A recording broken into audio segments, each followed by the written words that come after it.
What's up, guys? Welcome back to the shop. In today's video, I'm going to be making a chef's knife for a client, and I'm going to be doing a stock removal knife out of Nitro V. That's totally backwards because of the way I'm filming, but yes, Nitro V.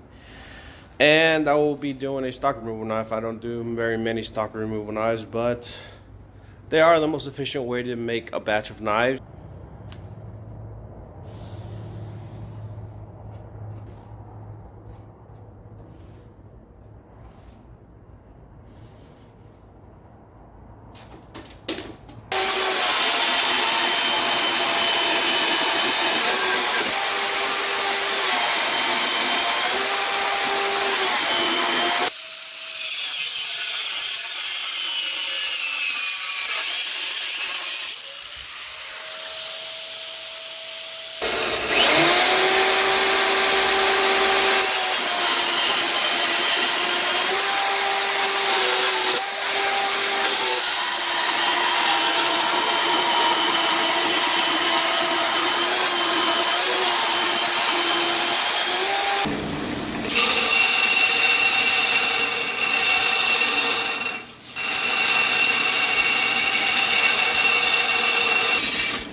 Alright guys, so the knives are tempering. While the knife's temper, I'm going to start working on my handle material.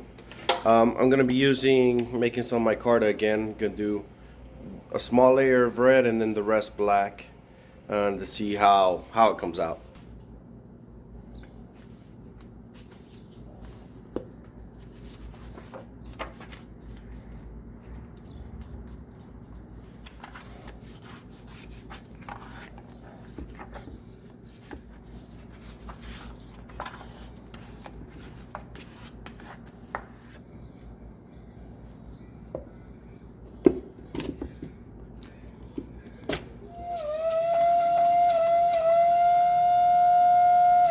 Alright guys, so we're out of temper. I'm going to clean it up on the surface grinder to get the sides nice and even and clean, and we'll start working our way down and get to our final dimension.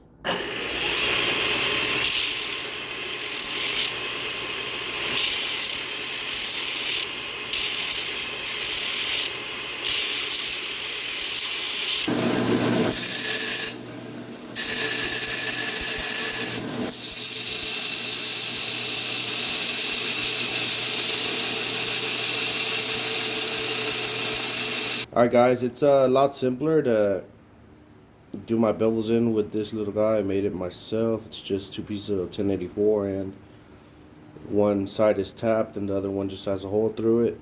They line up pretty well and just a bolt to hold it through.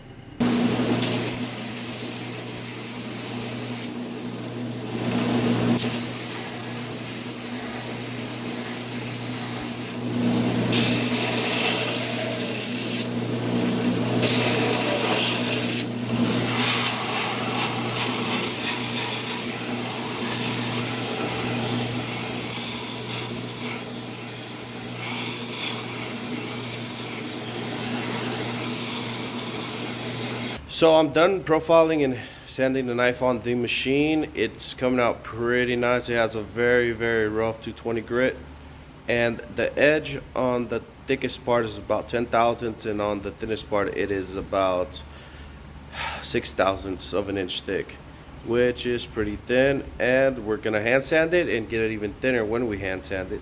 That's what happened with the last knife I did, and that's roughly where I want to be on these chef's knives. I want a very thin edge That way when we sharpen, all we're doing is taking off the most minimal amount, and it'll be easier to resharpen down the line as well. Just the angle of the knife, the profile of it, will make sure that even after you lose your edge, it still cuts pretty nicely. I have some knives that they really don't have much of an edge anymore, but they still go through vegetables and through meat and stuff fairly easily. So as far as I've seen, that makes them last a little bit longer.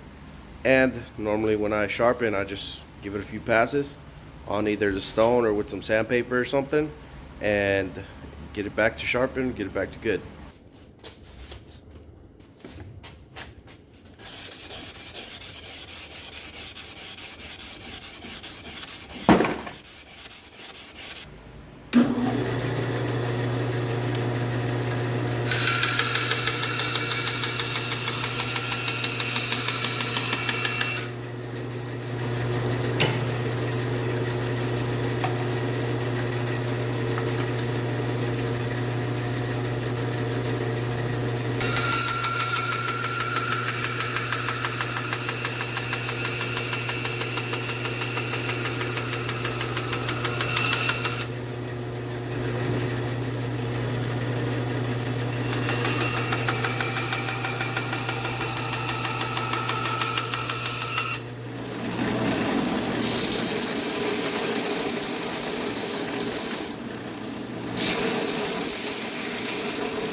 Alright guys, so we ran into an issue. My handle material had some gaps in it. Here we go, I'll show you better. It had some gaps in it, and so I peeled them back, and the resin probably started drying on me beforehand. That's why I don't like using the fiberglass resin for these handles, but I haven't had a chance to get epoxy resin. So once I do, I'll try them again, but since this is a build for a customer, I'm gonna have to switch it up and put some other kind of handle material. Alright guys, so it's the next day, and I made a trip to my local wood supply, my hardwood supply, and I got this block of ebony that I'll be using for the knife handle. This stuff is really, really good, very water resistant, and I really like to use it for handles. So we're gonna cut. This is more of a turning block. I could be using it for a hidden tang, but I'm just gonna slice pieces off and use it for my handle. Alright, we got our scales cut out. Now it's time to set in our handles.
Alright guys, so we're done with the build. The knife came out really great. I'm very happy with it. It is very lightweight. I used ebony for the handles because I ruined the other handle material, but this wood is extremely resistant, and I have stainless pins for the handle. That way it's all stainless and water resistant. So this knife is gonna go to a customer, and I'm very happy with the results. And guys, if you haven't subscribed already, please consider subscribing.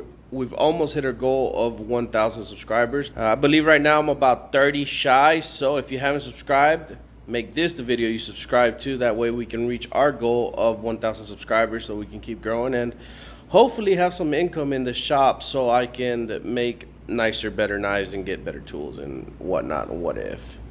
And as always guys, thank you very much for watching. I greatly appreciate you, and I'll see you in the next one. Peace.